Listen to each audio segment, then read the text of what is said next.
All right, let's start. Inshallah, our focus is that we are going to cover coordinate geometry explanation today. जितना हो सकेगा थोड़ा बहुत करेंगे इंशाल्लाह, उसके बाद बाकी इंशाल्लाह नेक्स्ट क्लास में मुकम्मल करेंगे। तो कोऑर्डिनेट ज्योमेट्री क्या है, आप सबने यकीनन अपने स्कूलों में कोऑर्डिनेट ज्योमेट्री जो है वो पढ़ी होगी। कोऑर्डिनेट ज्योमेट्री का सिलसिला कुछ ये है कि you have been given coordinates of different points and you are told to find the distance, the midpoint, the gradient, right? तो वन बाय वन स्टार्ट लेते हैं। सबसे पहली बात, ये जो एक्स वाई प्लेन होता है, एक होती है वर्टिकल एक्सिस, एक होती है हॉरिजॉन्टल एक्सिस। जो हॉरिजॉन्टल एक्सिस होती है उसे हम एक्स एक्सिस कहते हैं, और जो वर्टिकल एक्सिस होती है उसको हम वाई एक्सिस कहते हैं, right? Horizontal axis is the X axis, the vertical axis is the Y axis. और जहां ये वर्टिकल और हॉरिजॉन्टल एक्सिस मिलती हैं उसको हम कहते हैं ओरिजिन। क्या कह रहे होते हैं? Origin, right? तो this O is the origin, O हमारा ओरिजिन है। और ओरिजिन के कोऑर्डिनेट्स 0,0 होते हैं। अब मिसाल है, इस पे हमारे पास मुख्तलिफ पॉइंट्स हैं, तो वी नो दैट किसी भी पॉइंट को जब हम कार्टेशियन प्लेन पे प्लॉट करते हैं, किसी भी पॉइंट को जब हम कार्टेशियन प्लेन पे प्लॉट करते हैं तो उसके कोऑर्डिनेट्स होते हैं X comma Y. Every plane has coordinates X comma Y. हर प्लेन के कोऑर्डिनेट्स एक्स कॉमा वाई होते हैं। हर पॉइंट के कोऑर्डिनेट्स एक्स कॉमा वाई होते हैं, मतलब पहले एक्स आता है फिर वाई आता है।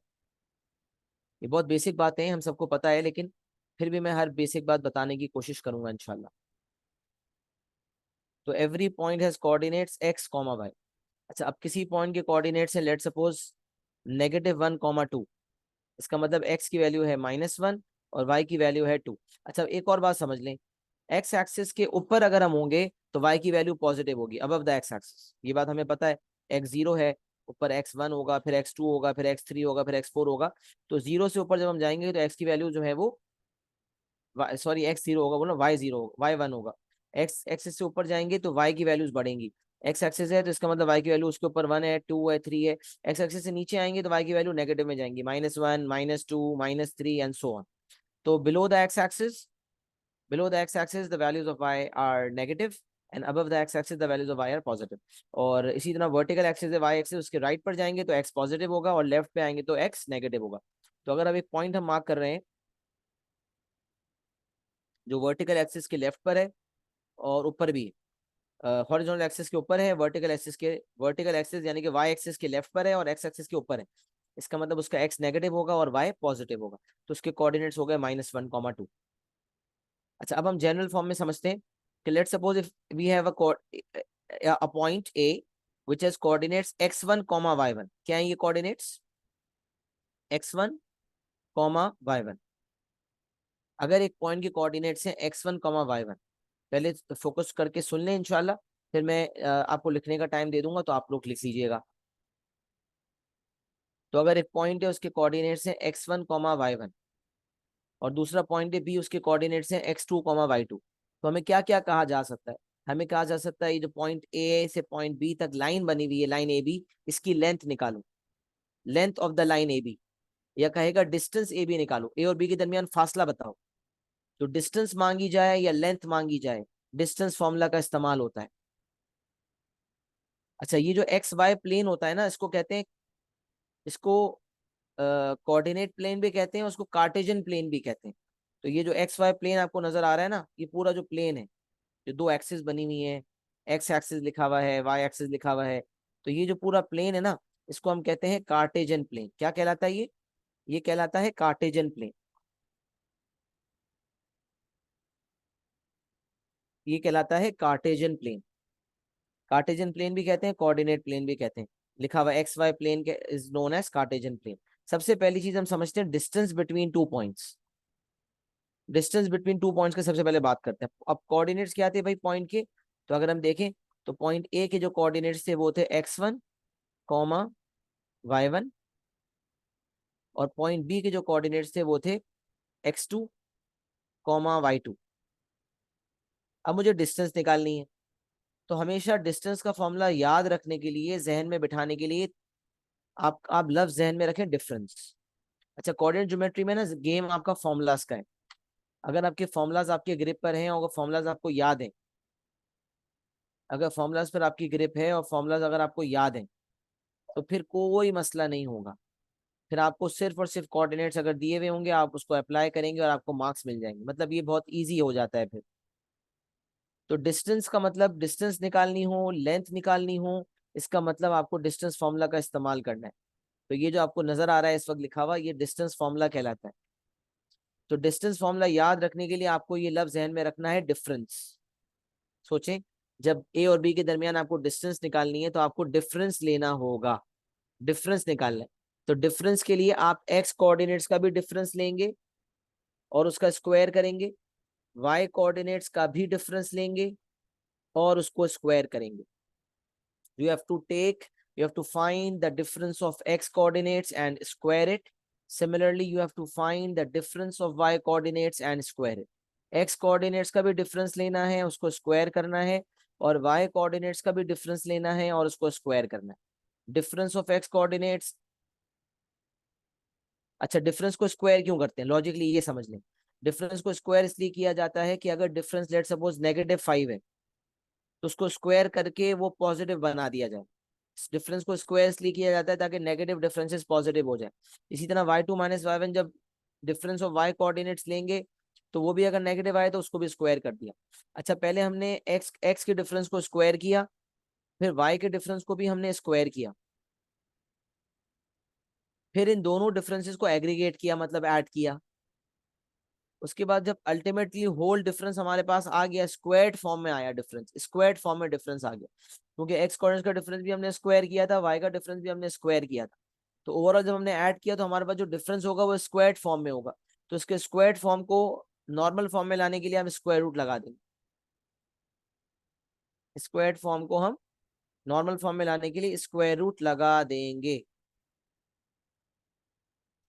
तो ये डिस्टेंस फॉर्मूला क्या बन गया, if you have to find the distance A B, then we have to find the difference of the x coordinates, means x2 minus x1 whole square. Then we have to find the difference of the y coordinates and square it, means y2 minus y1 whole square. और फिर जो overall differences हैं उसको add कर दिया, ultimately उस पर हमने स्क्वायर रूट लगा दिया। तो x2 minus x1 whole square plus y2 minus y1 whole square, और एंड में लगा दिया अंडर रूट। तो ये डिस्टेंस फॉर्मूला अच्छी तरह से आपको याद होना चाहिए। अच्छा, डिस्टेंस फॉर्मूला की अगर हम एप्लीकेशन देखें एक एग्जांपल के थ्रू, तो हमें समझ आ जाएगा कि डिस्टेंस कैसे निकलती है।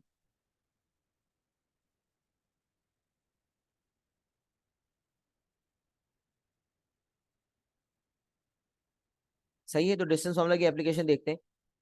एक कोऑर्डिनेट है, पहले मैं समझा देता हूँ, फिर उसके बाद वन बाय वन मैं आपको बता दूंगा क्या लिखना है। पहले डिस्टेंस फॉर्मूला लिख लेंगे, फिर हम ग्रेडियंट लिख लेंगे, ग्रेडियंट के फॉर्मूला की एप्लीकेशन भी कर देंगे। उसके बाद फिर हम इंशाल्लाह जो है वो मिड पॉइंट का फॉर्मूला देख लेंगे, फिर लिख लेंगे एक साथ इंशाल्लाह, कोई मसला नहीं, लिखने का मसला नहीं, लिख लेंगे इंशाल्लाह आप लोग। तो सबसे पहले हम बात कर रहे थे डिस्टेंस फॉर्मूला की, पहले डिस्टेंस फॉर्मूला समझ लेते हैं अच्छी तरह। एक एक कोऑर्डिनेट है ए 1,3, ए है जिसके कोऑर्डिनेट्स है 1,3। सही है, ए के कोऑर्डिनेट्स है 1,3, बी के कोऑर्डिनेट्स है 3,7। ए इज 1,3, बी इज 3,7, और मुझे कहा जा रहा है डिस्टेंस निकालो। तो पहले मैं नाम दे दूंगा। 1,3 को मैं कह देता हूँ x1 y1, और 3,7 को मैं कह देता हूँ x2 y2।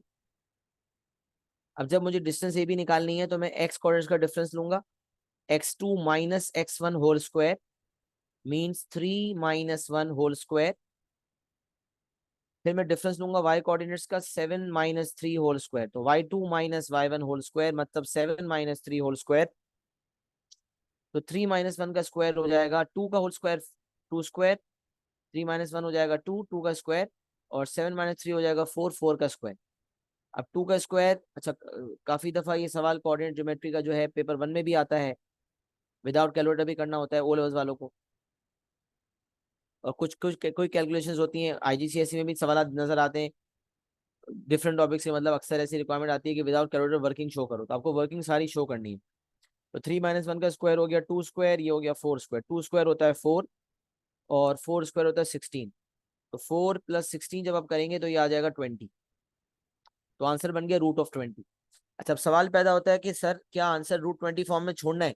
तो अगर उसने लिखा हुआ है कि आपको एग्जैक्ट डिस्टेंस देनी है, मतलब अगर ये रिक्वायरमेंट है कि give the exact distance, decimal में नहीं करना, एग्जैक्ट का लफ्ज लिखा हुआ है, तो एग्जैक्ट डिस्टेंस अगर आपको फाइंड करने का कहा है तो √20 दे सकते हैं। अच्छा, अब बाज वक़्त वो कहता है आप डिस्टेंस को इस फॉर्म में दो, 2√p फॉर्म में दो, मिसाल है। तो अगर आपका आंसर √20 आ रहा है तो आप 2√p फॉर्म में कैसे ट्रांसफर करो उसको? तो ये बात आप याद रखें कि आपको ये बात पता होनी चाहिए। इसको दो तरीके से किया जा सकता है। या तो आपको पता चल गया कि आपकी डिस्टेंस 2√p है, 2√p फॉर्म में होनी चाहिए, और उसने दी हुई है √20। अब इन दोनों को इक्वेट कर दो। तो एक मेथड तो मैंने यहाँ सॉल्व किया हुआ है, मेथड 1। अगर मैं मेथड 2 देखूं तो मैं कर सकता हूँ 2√p इज इक्वल टू √20। मैंने कहा एग्जामिनर कह रहा है कि ए बी की जो डिस्टेंस है वो 2√p है, और कोऑर्डिनेट्स के लिहाज से मैंने जो डिस्टेंस निकाली वो √20 आ रही है। मैंने कहा ये तो मसला हो गया। तो मैं इन दोनों को इक्वेट कर दूंगा। अब जो एग्जामिनर ने डिस्टेंस दी थी और मैंने जो निकाली उनको इक्वेट कर दूंगा। इक्वेट करने के बाद मुझे पी की वैल्यू निकालनी होगी। तो अब मैं क्या करूं? हाँ भाई, 2√p को √20, 2√p इक्वल √20 से p की वैल्यू कैसे निकालूं? कौन मुझे गाइड कर रहा है? How will we do this? अगर मुझे एग्जामिनर ने कहा डिस्टेंस 2√p फॉर्म में दो, और मेरी डिस्टेंस आ रही है √20, तो एक मेथड तो अलग है, वो मैं आपको बताता हूँ। प्रोडक्ट ऑफ प्राइम फैक्टर्स वाला मेथड है।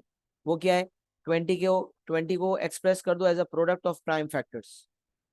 तो 20 को अगर हम एक्सप्रेस करते हैं as a product of prime factors, तो एक हो जाएगा 2, 2 10 20, फिर हम लेंगे 2, 2 5 10, और फिर हम लेंगे 5, 5 1 5।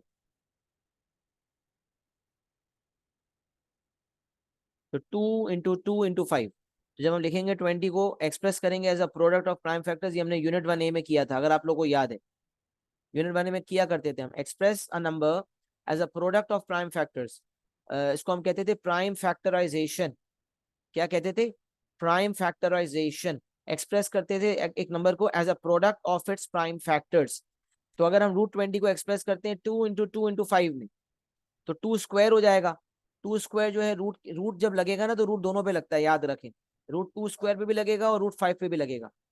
जब मल्टीप्लाई या डिवाइड होता है तो रूट दोनों नंबर्स पे लगता है, तो √2 स्क्वायर पे भी लगेगा, 5 पे भी लगेगा।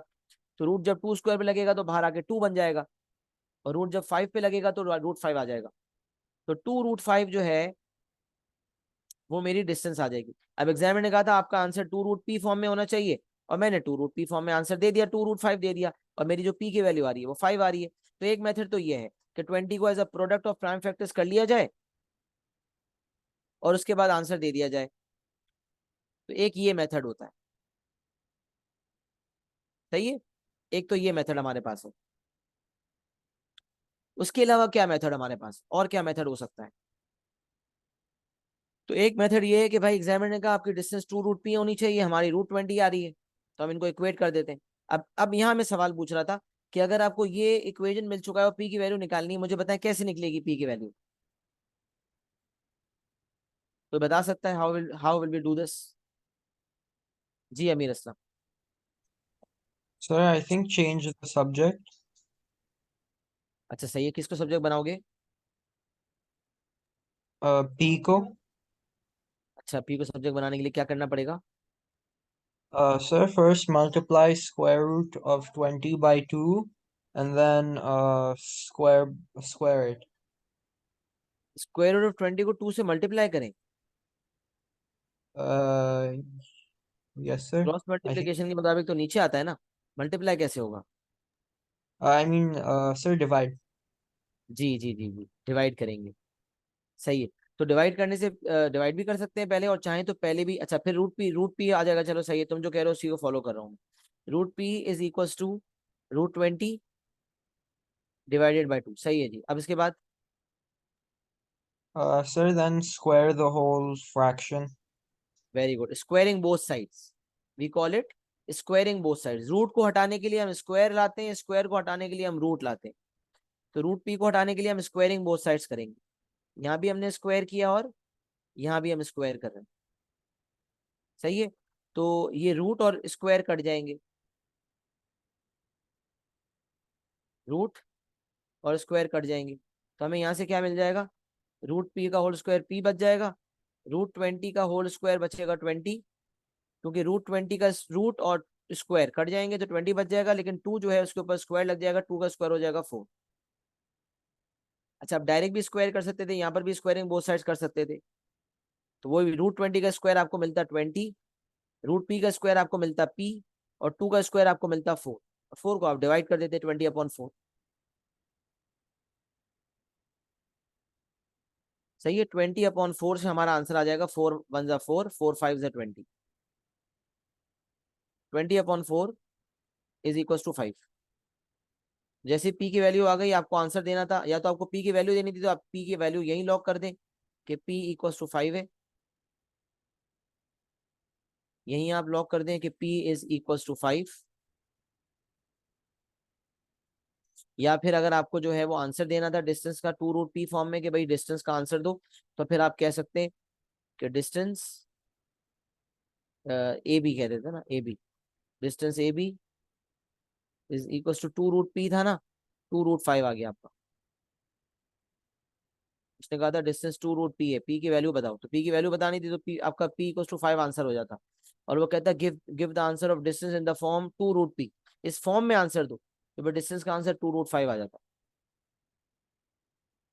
सही है, तो ये आपकी पहली चीज हो गई। तो ये पहले जो है आप कार्टेशियन प्लेन बना लें अपने पास। अच्छा, पहले मैं फॉर्मूलाज लिख देता हूँ, ग्रेडियंट का भी बता देता हूँ। चलें पहले कर लेते हैं, उसके बाद बात कर लेते हैं। ग्रेडियंट जो है वो क्या होता है बेटा, ग्रेडियंट कहते हैं स्लोप को, किसी लाइन का ग्रेडियंट जो है वो उस लाइन का स्लोप होता है। स्लोप की स्पेलिंग होती है SLOPE। सही है, स्पेलिंग में एरर है तो ये हो जाएगा स्लोप।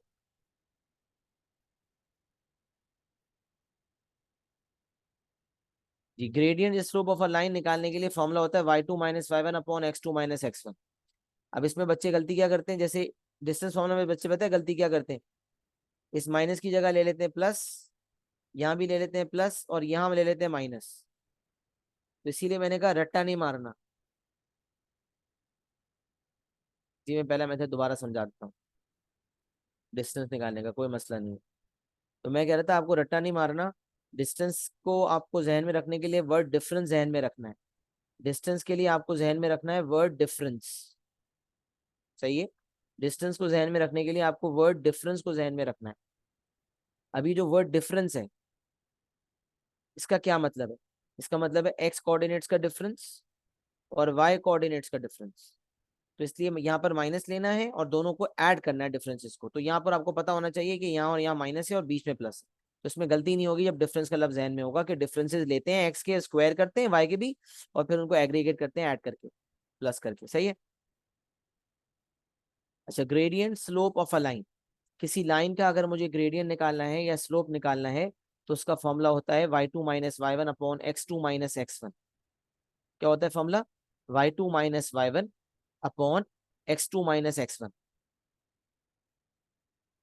हाँ, मैं मेथड 1 बता देता हूँ। चलिए पहले मेथड 1 बता देता हूँ, फिर आते हैं ग्रेडियंट पे। देखो बात सुनो, सबसे पहली चीज मैंने आपसे ये कही कि आप 20 को एक्सप्रेस करेंगे as a product of prime factors. तो प्राइम फैक्टराइजेशन यूनिट 1 में सीखा था ना हमने, 20 को हमने कन्वर्ट कर दिया 2 × 2 × 5। अब देखो ये उसूल है, मैं आपको उसूल लिख के बताता हूँ, रूल यहाँ पर।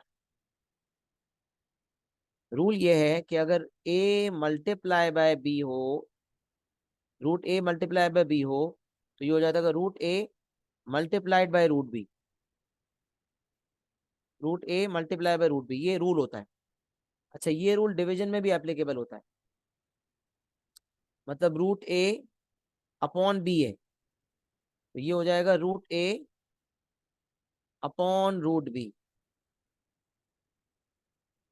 ये मल्टीप्लिकेशन में भी एग्जिस्ट करता है रूल, और डिवीजन में भी एग्जिस्ट करता है, एडिशन सब्ट्रैक्शन में एग्जिस्ट नहीं करता। मतलब मिसाल है, a+-b है,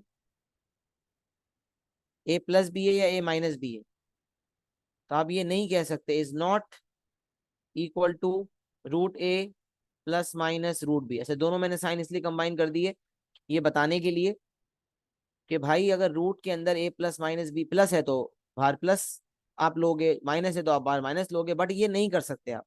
ये चीज अलाउड ही नहीं है, this is not allowed, this is a wrong concept. इसलिए मैंने नॉट इक्वल टू कर दिया। जबकि मल्टीप्लाई डिवाइड में ये एग्जिस्ट करता है कि रूट ए इंटू बी जो है root A multiply by root B, और रूट ए अपॉन बी जो है यानी कि division root A divide by B होता है, root A divided by root B, अलग अलग कर सकते हैं। यही काम मैंने यहाँ पर किया। इसको जब मैंने वर्किंग की तो मैंने कहा ये हो जाएगा root of 2 square multiply by root 5। अच्छा, अब 2 के ऊपर स्क्वायर था तो याद रखिए रूट का मतलब होता है पावर ऑफ हाफ। हमने लॉ ऑफ इंडाइसिस पढ़ा है ना, उसमें मैंने बताया था कि पावर अगर 1/2 है इसका मतलब रूट 2 होगा और पावर 1 होगी। रूट का मतलब पावर ऑफ हाफ होता है, ये तो पता होना चाहिए ना, पहले बताया होगा पर मेरे ख्याल से।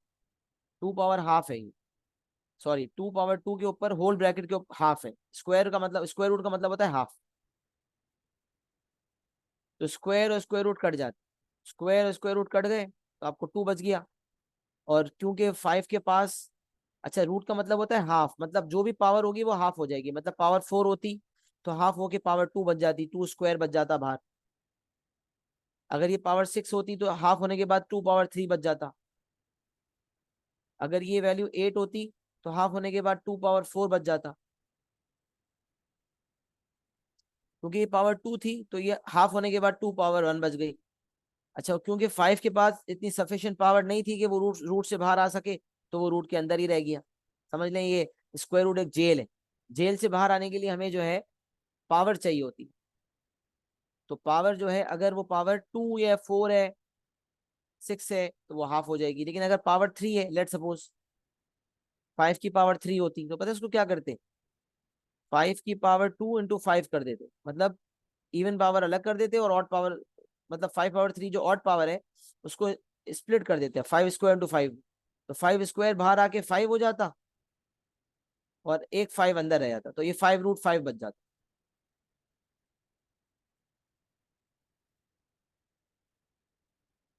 5 पावर 3 अगर स्क्वायर रूट के अंदर, मिसाल है, ये एग्जाम्पल दे रहा हूँ।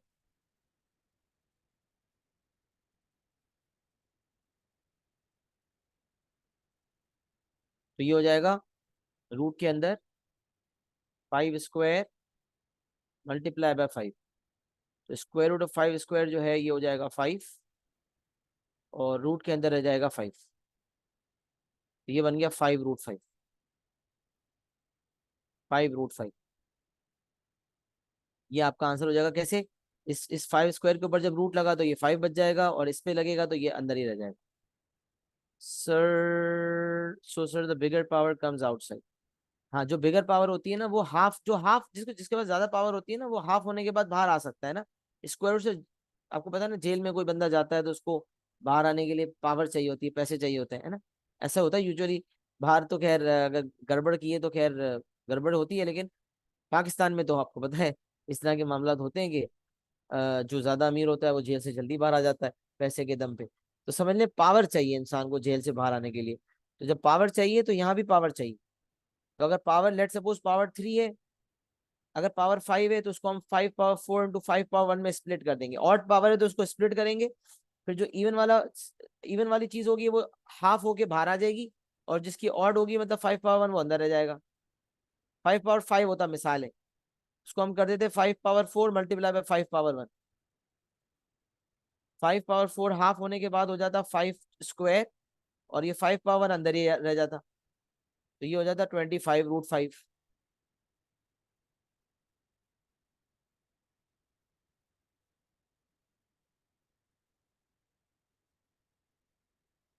सही है। तो ये मेथड नंबर 1 मुझे बताएं, अब समझ आया, अब क्लियर हो गया ये मेथड नंबर 1? कौन सा रूल मैं समझा रहा हूँ सब मुझे जरा बताएं, यहाँ तक एक्नॉलेजमेंट करें।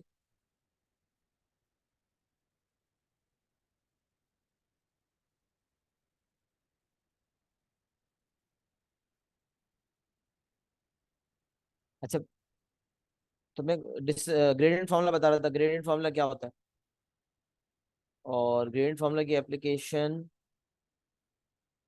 ग्रेडियंट मैंने निकलवाया होगा ना कहीं। हाँ, ये निकलवाया है, ग्रेडियंट ऑफ AB।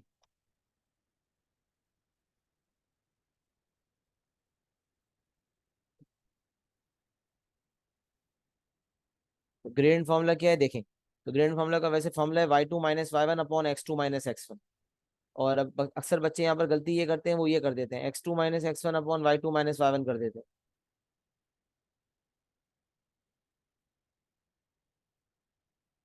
ये बच्चे गलती करते हैं, ये गलत है।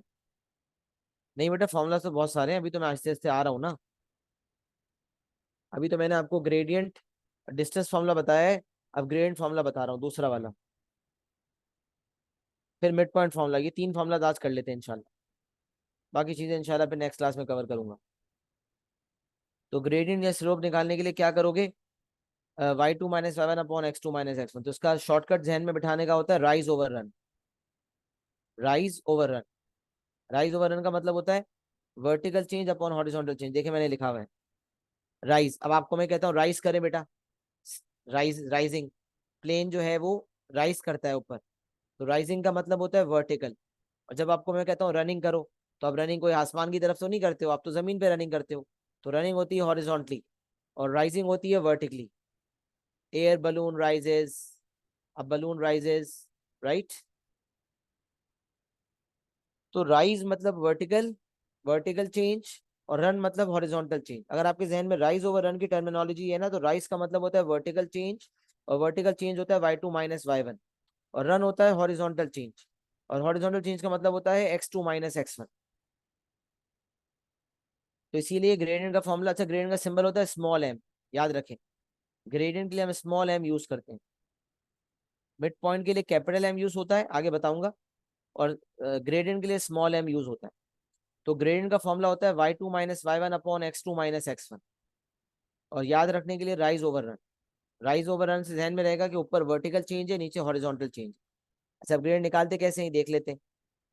मिसाल है आपके पास पॉइंट्स दिए हुए एग्जाम्पल, एक पॉइंट है a1,3, एक पॉइंट है b3,7। दो पॉइंट्स दिए हुए, सही है। ए के कोऑर्डिनेट्स दिए हुए हैं 1,3 और बी के कोऑर्डिनेट्स दिए हुए हैं 3,7, और आपको कह रहा है ग्रेडियंट निकालो। तो ग्रेडियंट निकालने के लिए आप क्या करोगे, फॉर्मूला क्या होता है y2 minus Y one upon x2 minus X one. y2 minus Y one upon x2 minus X one, ये आपका डिस्टेंस फॉर्मूला बनेगा। y2 minus Y one upon x2 minus X one, तो ये हो जाएगा 7 माइनस 3 अपॉन 3 माइनस वन। तो मैं ये देखें अप्लाई करके बताया। राइज ओवर रन मतलब change in Y, change in Y ऊपर आएगा, तो y2 माइनस वाई वन ऊपर आएगा। तो 7 minus 3 divided by 3 minus one. अच्छा इस चीज का ख्याल रखें, कुछ बच्चे ऐसा करते हैं 7 माइनस 3 लिखते हैं, 1 माइनस 3 लिख देते हैं, मतलब y2 माइनस वाई वन कर रहे होते हैं लेकिन x1 माइनस x2 कर देते हैं। ये नहीं होना चाहिए। अगर आप पॉइंट बी का y पहले ले रहे हैं, तो पॉइंट बी का x भी आपको डिनोमिनेटर में पहले ही लेना होगा। तो 7 minus three upon 3 minus one, 7 minus 3 upon 3 minus one, ये आपके ग्रेडियंट का फॉर्मूला हो गया। 7 माइनस 3 हो गया 4, 3 माइनस वन हो गया 2। 4 अपॉन 2 के मुताबिक ग्रेडियंट की वैल्यू आ गई 2। तो ग्रेडियंट का फॉर्मूला होता है rise over run, y2 minus Y one upon x2 minus X one, denote किया जाता है स्मॉल एम से। तो स्मॉल एम और नीचे ए भी लिखने का मतलब है I am finding the gradient. Small m का मतलब I am finding the gradient, किसका gradient, I am finding the gradient of A B. तो एम ए बी का मतलब है ग्रेडियंट ऑफ ए बी,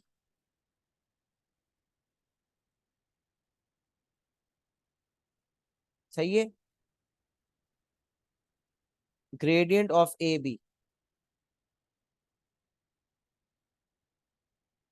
मुझे बताएं ग्रेडियंट निकालने का फॉर्मूला क्लियर हुआ, समझ आया ग्रेडियंट कैसे निकल रहा है।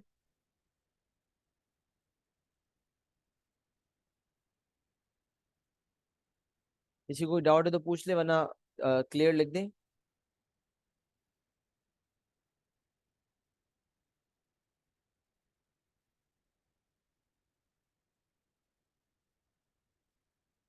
अच्छा ग्रेडियंट के साथ एक कॉन्सेप्ट आता है कोलिनियर पॉइंट्स का। कोलिनियर पॉइंट्स, सवाल व्हाट आर कोलिनियर पॉइंट्स। जब किसी एक लाइन पर दो से बहुत सारे पॉइंट्स लाए करें, भाई एक लाइन पे दो पॉइंट्स तो होते ही है ना, तो अगर दो से ज्यादा पॉइंट्स अगर होते हैं या कई पॉइंट्स ऑन द लाइन है, 3 है, 4 है, 4, 3 है, वैसे तो 2 पॉइंट्स भी हैं तो कोलिनियर ही कहलाएंगे। एक लाइन पे अगर 2 पॉइंट्स है तो हम कहेंगे 2 कोलिनियर पॉइंट्स। एक लाइन पे 3 पॉइंट्स है तो हम कहेंगे 3 कोलिनियर पॉइंट्स। तो collinear points are many points lying on a straight line. बहुत सारे पॉइंट्स जब एक लाइन पे लाया करते हैं तो ऐसे पॉइंट्स को कोलिनियर पॉइंट्स कहा जाता है। को लीनियर कहते हैं ना, कोलीग, एक ही जगह पर एक ही इदारे में काम करने वाले कोलीग। तो इसी तरह एक ही लाइन पे लाया करने वाले पॉइंट्स कहते हैं कोलीनियर, कोलीनियर पॉइंट्स। तो अगर आपको कभी कभी मेंशन किया जाए कि A B C are collinear points और इस तरह का सवाल आ जाए कि ए के कोऑर्डिनेट्स 1,3 है, बी के कोऑर्डिनेट्स 3,7 है और सी के कोऑर्डिनेट्स 5, के, ये 7 को ना अंडरलाइन किया हुआ है, इसको भी छोड़ दें, ये 3,7 लिखा हुआ है और ये 5, के लिखा हुआ है। तो अगर 1,3 है और 3,7 है और 5, के 3 पॉइंट्स है, आपको कहता है वैल्यू ऑफ के निकालो। तो एक फैक्ट आपको पता होना चाहिए कि gradient of a straight line always remain same. एक स्ट्रेट लाइन का ग्रेडियंट, एक स्ट्रेट लाइन का ग्रेडियंट हमेशा सेम रहता है। स्ट्रेट लाइन का जो ग्रेडियंट है वो हमेशा सेम रहता है। स्ट्रेट लाइन का ग्रेडियंट कभी बदलता नहीं है। The gradient of a straight line always remains same. Straight line का ग्रेडियंट हमेशा सेम रहता है। लिहाजा जब एक लाइन पे दो से ज्यादा पॉइंट्स होंगे तो हम ये समझ जाएंगे कि कोई भी 2 पॉइंट्स हम ले लें, देखिए 2 ही पॉइंट्स हैं तो एक ही ग्रेडियंट निकलेगा। लेकिन अगर 2 से ज्यादा पॉइंट्स हैं, जैसे 3 पॉइंट्स हैं, तो हम कोई भी पेड़ ले लें, ए भी ले लें, ए और बी का ग्रेडियंट, ए बी का ग्रेडियंट निकाल लें या बी सी का ग्रेडियंट निकाल लें या ए सी का ग्रेडियंट निकाल लें, ग्रेडियंट उसूलन सेम आना चाहिए। क्योंकि जब एक स्ट्रेट लाइन पे 50 पॉइंट्स भी हैं, उन 50 में से दो भी पॉइंट्स, कोई भी 2 पॉइंट्स ले लें, ग्रेडियंट आपका सेम आएगा, ग्रेडियंट आपका सेम आएगा। तो पहली बात, कोलिनियर पॉइंट्स कहते किसे हैं? जब एक लाइन पे बहुत सारे पॉइंट्स लाई कर रहे हो तो ऐसे पॉइंट्स को कोलिनियर पॉइंट्स कहा जाता है। कोलिनियर पॉइंट्स की प्रैक्टिकल एप्लीकेशन क्या है कि भाई कोलिनियर पॉइंट्स में अगर हम कोई भी पॉइंट्स को चूज करें तो हमारा ग्रेडियंट हमेशा सेम होता है, क्योंकि एक स्ट्रेट लाइन का ग्रेडियंट थ्रू आउट सेम रहता है। तो स्ट्रेट लाइन पे हम कोई भी पॉइंट्स ले लें, 100 पॉइंट्स दिए हुए, कोई भी पॉइंट, कोई भी 2 पॉइंट्स ले लें, ग्रेडियंट सेम ही आना है। जब हमें पता है कि स्ट्रेट लाइन पे जितने भी पॉइंट्स होंगे हर सूरत में ग्रेडियंट सेम आएगा, तो अब हम क्या करते हैं के निकालने के लिए? तो हम ये करते हैं कि हम कोई भी 2 पॉइंट्स लेते हैं और एक ग्रेडियंट निकालते हैं, फिर कोई भी दूसरे पॉइंट्स लेते हैं और दूसरा ग्रेडियंट लाते हैं, निकालते हैं और इक्वेट कर देते हैं। अब मैं चाहता तो मैं ए सी निकालता, बी सी निकालता, इक्वेट कर देता, बट मैंने क्या किया, मैंने ए बी निकाला, बी सी निकाला और इनको इक्वेट किया। तो आप ए बी के बजाय ए सी भी ले सकते थे, ए सी और बी सी को भी इक्वेट कर सकते थे। अच्छा, ए सी और ए बी को भी इक्वेट कर सकते थे, किसी भी पेड़ को आप इक्वेट कर सकते हैं। अच्छा, यहाँ ए बी वाला पेड़ लेने का फायदा यह है कि ए बी वाला पेड़ में दोनों दोनों कोऑर्डिनेट्स फुल्ली नोन है, फुल्ली नोन है। ए 1,3 है, बी 3,7 है और सी 5, के। तो मैंने कहा जो ए बी का ग्रेडियंट होगा वही बी सी का ग्रेडियंट होगा। तो मैंने ए बी का ग्रेडियंट निकाला, y2 minus y1 upon x2 minus x1। मैंने लिखा भी है grad of A B equal to grad of B C equal to grad of A C. ये फैक्ट तो है कि तीनों ग्रेड सेम, लेकिन आप कोई भी दो को इक्वेट कर लो। तो मैंने इन दो को इक्वेट किया, ग्रेड ऑफ ए बी को इक्वेट किया है ग्रेड ऑफ बी सी से। किसी तीन में से दो को इक्वेट करना था, मैंने कर दिया। अच्छा, अब ए बी का ग्रेड निकालने तो 7 - 3 upon 3 - 1, 7 - 3 upon 3 - 1, y2 minus y1 upon x2 minus x1, 7 - 3 upon 3 - 1। और जो BC का ग्रेडियंट है वो है k-7 upon 5 - 3, k-7 upon 5 - 3।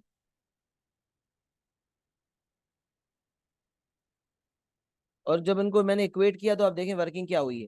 7 - 3 upon 3 - 1 होता है 4/4/2, निकाला भी था ना नीचे हमने। 4 है, 4/2 से 2 आ गया, k-7 अपॉन 5 - 3 बन गया k-7/2। फिर हम क्रॉस मल्टीप्लाई करेंगे, नॉर्मल इक्वेशन बन गया, 2 × 2 = 4। तो 2 2 4, k माइनस 7 इक्वल्स 4, माइनस 7 यहाँ आके प्लस होगा, तो 4 प्लस 7 आ जाएगा 11।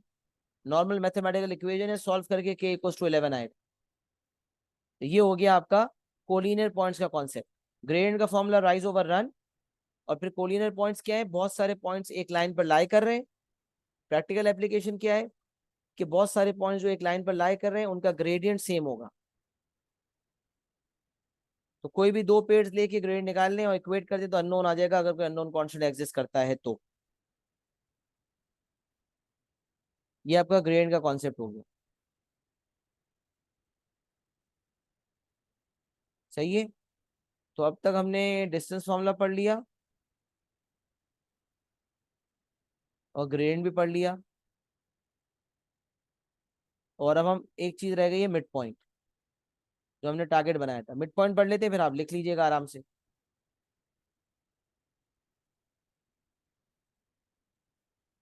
मिड पॉइंट का मतलब होता है दो पॉइंट्स के दरमियान का पॉइंट। पहले मुझे बताएं, ये जो बात है कोलिनियर पॉइंट्स वाली, ये समझ में आ गई वर्किंग आप लोगों को, या मसला तो नहीं है कोई? मुझे यहाँ बता दें पहले, किसी को कोई कंफ्यूजन है या क्लियर है?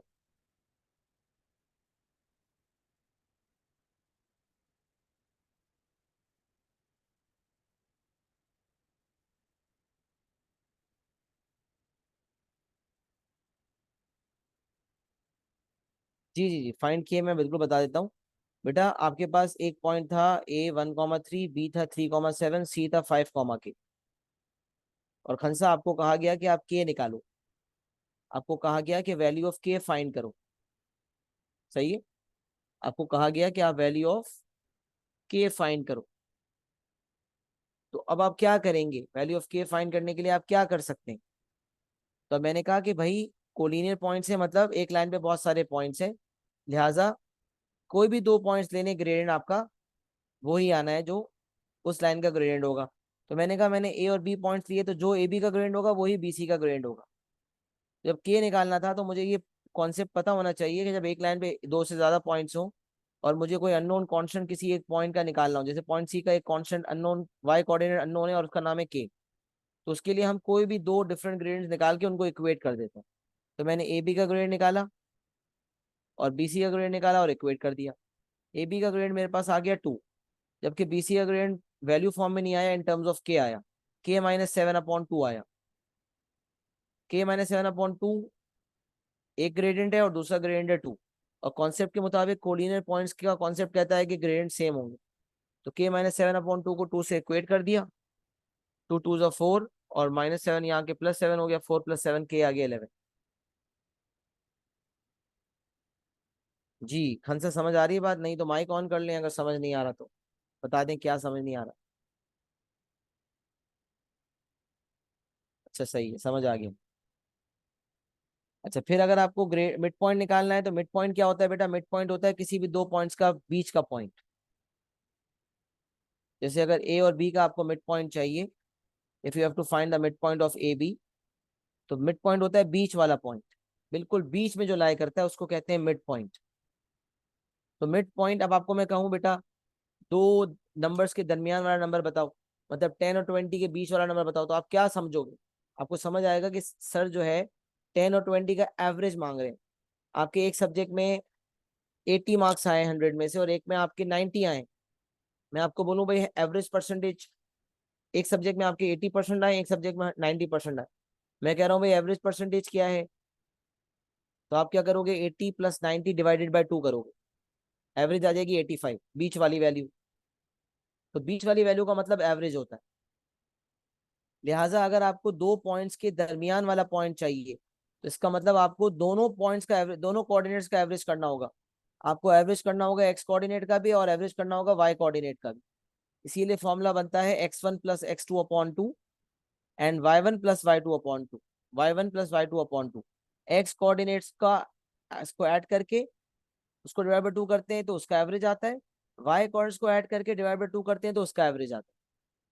तो average of X coordinates and average of Y coordinates, X coordinates का एवरेज, वाई कोऑर्डिनेट्स का average, x1 + x2/2 and y1 + y2/2। तो मिड पॉइंट का फॉर्मूला जहन में बिठाने के लिए लफ्ज एवरेज जहन में रखें।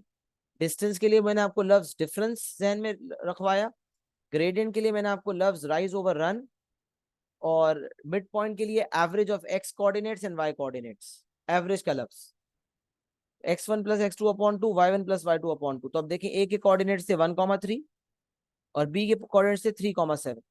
तो अगर आप x का एवरेज लेते हैं तो ये हो जाएगा 1 + 3 डिवाइडेड बाई 2, 1 + 3 डिवाइडेड बाई 2।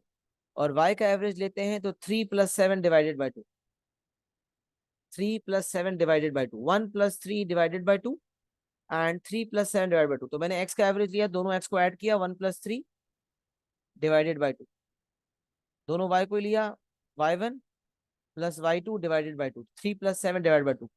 तो 1 + 3 डिवाइड बाई 2 हो गया 4/2, जिससे आंसर आंसर बनेगा 2।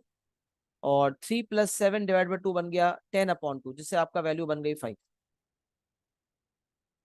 मिड पॉइंट कैपिटल एम से डिनोट होता है, ग्रेडियंट स्मॉल एम से और मिड पॉइंट कैपिटल एम से। तो हमने कैपिटल एम और नीचे ए बी लिखा, मतलब I am finding the mid point of A B. Mid point of A B is x1 + x2/2 and y1 + y2/2। Coordinates का आंसर आ गया 2,5। ये आपकी मिड पॉइंट की कैलकुलेशन हो गई। मुझे बताएं मिड पॉइंट के कोऑर्डिनेट्स कैसे निकले, समझ आ रही है बात?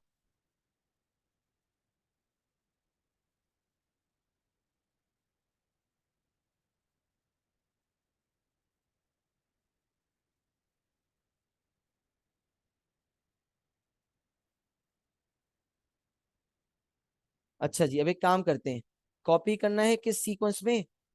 सबसे पहले आपने ये ग्रिड कॉपी करनी है। तो मैं वन बाय वन आपको बता देता हूँ, आपको स्क्रीनशॉट लेने हैं किस किस चीज के। एक काम करते हैं ना, इस पूरे का स्क्रीनशॉट ले लेते हैं, आप लोग उसको अपने बार नोट कर लेंगे। मैं आपको सीक्वेंस बता देता हूँ।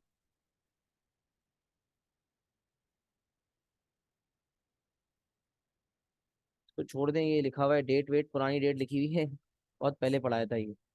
अच्छा देखें, तो सबसे पहले आपको ये ग्रिड बनानी है, लिखना है आपको। ग्रिड पे ये जो प्लेन है इसको कार्टेशियन प्लेन कहा जाता है, एक्स वाई प्लेन। फिर आपने डिस्टेंस लिखनी है, डिस्टेंस फॉर्मूला लिखा हुआ है, डिस्टेंस फॉर्मूला लिखेंगे। डिस्टेंस के लिए डिफरेंस का लफ्ज लिखेंगे। और जो है, फिर डिस्टेंस फॉर्मूला की एप्लीकेशन की है, और फिर मैंने मेथड नंबर 1 से भी आंसर लिया है 2√5, और मेथड नंबर 2 भी यहाँ पर किया हुआ है।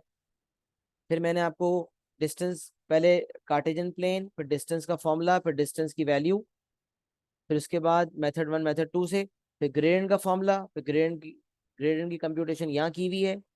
फिर कोलिनियर पॉइंट्स का कॉन्सेप्ट, कोलिनियर पॉइंट्स की वर्किंग की हुई है। और उसके बाद मिड पॉइंट का फॉर्मूला, मिड पॉइंट की वर्किंग की हुई है। सही है, तो अब आप क्या करेंगे, वन बाय वन। मैं तो कहता हूँ स्क्रीनशॉट ले लें, वो ज्यादा बेहतर है, या एक साथ स्क्रीनशॉट ले लें, क्या बेहतर है? हौच पौच तो नहीं हो जाएगा एक साथ? चले ये पहले कर लें। सबसे पहले जो है, बल्कि मैं एक ऑर्डर में ना आप लोग को पिक्चर शेयर कर देता हूँ व्हाट्सएप ग्रुप पे, ये ज्यादा बेहतर होगा। सही है, तो आप लोग फिर जो है ना, क्लास को मैं एंड कर देता हूँ इंशाल्लाह, और मैं आप लोगों को भेज देता हूँ इसकी पिक्चर्स। तो अभी आप लोग जो है अपने रजिस्टर पे नोट्स बना लें पहले, फिर उठिएगा अपने टेबल से। पहले नोट्स बना लें, फिर उठिएगा।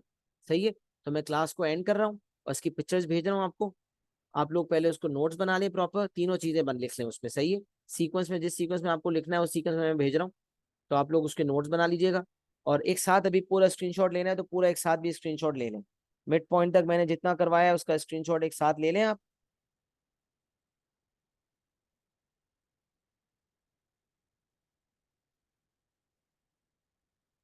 हाँ ये है, ये बिल्कुल, ये स्क्रीनशॉट ले लें पूरा, जितना मैंने अब तक पढ़ा है। छोटा हो रहा है लेकिन मैं इसको सीक्वेंस में ना, क्या क्या पहले कॉपी करना है, क्या बाद में करना है, इसकी पिक्चर्स भेज दूंगा। अच्छा, एक बात मैंने यहाँ डिस्टेंस की मिस कर दी थी। डिस्टेंस 2√5 है अगर एग्जैक्ट माप बोलिए तो, लेकिन अगर नॉन एग्जैक्ट बोलेगा, मतलब बोलेगा डिस्टेंस की वैल्यू बताओ, तो डिस्टेंस की वैल्यू मतलब सिर्फ डिस्टेंस लिखेगा, एग्जैक्ट का लफ्ज नहीं लिखेगा। जब एग्जैक्ट का लफ्ज लिखेगा तो आपने एग्जैक्ट देना है, मतलब रूट फॉर्म में देना है। तो एग्जैक्ट का लफ्ज नहीं कहेगा तो फिर आपने डिस्टेंस देनी है। और नॉन एग्जैक्ट आंसर्स को हमेशा 3 सिग्निफिकेंट फिगर्स में दिया जाता है, याद रखो बात। जो वर्किंग होती है उसको हम 5 सिग्निफिकेंट फिगर्स में करते हैं, और जो फाइनल आंसर होता है उसको हम 3 सिग्निफिकेंट फिगर्स में करते हैं। पहले भी मैंने कई दफा ये बात बताई है। एस्टिमेशन का टॉपिक होता है, उसमें हमने एक एक्यूरेसी हायर रख के चलते हैं हम, लेकिन वैसे ये गाइडलाइंस फॉलो होती हैं कि वर्किंग आपकी 5 SF में होती है और फाइनल आंसर 3 SF में। तो मैंने वर्किंग की है 2√5 को कैलकुलेट किया है 4.4721, कि अगर आगे कहीं इस आंसर का इस्तेमाल हो तो हम 4.4721 यूज करें, और 3 SF में अगर हम आंसर देंगे तो 4.47 देंगे।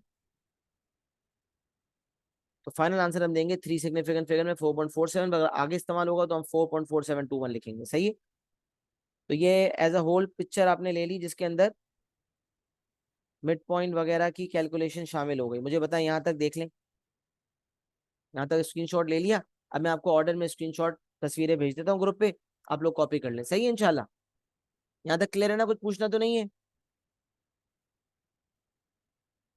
इसको इंशाल्लाह हम मजीद आगे लेकर जाते हैं और कोशिश करेंगे सैटरडे वाले दिन आप लोग टाइम पे 12 PM पाकिस्तान टाइम कनेक्ट हो जाएं। इंशाल्लाह इसको कोशिश करके कोऑर्डिनेट ज्योमेट्री की एक्सप्लेनेशन को निपटा देंगे इंशाल्लाह। सही है जी। तो इसके सवालात मेरे पास मौजूद हैं, उस सवालात वगैरह इंशाल्लाह मैं अपलोड भी कर दूंगा LMS पे, तो फिर आप लोगों के लिए करना आसान हो जाएगा। सही है, चले फिर इंशाल्लाह अपना ख्याल रखें। मैं अभी नोट्स बना भेज रहा हूँ, तो आप फटाफट नोट्स बना लें, फिर उठिएगा इंशाल्लाह। अपना ख्याल रखें। अस्सलाम वालेकुम वरहमतुल्लाहि वबरकातुहू।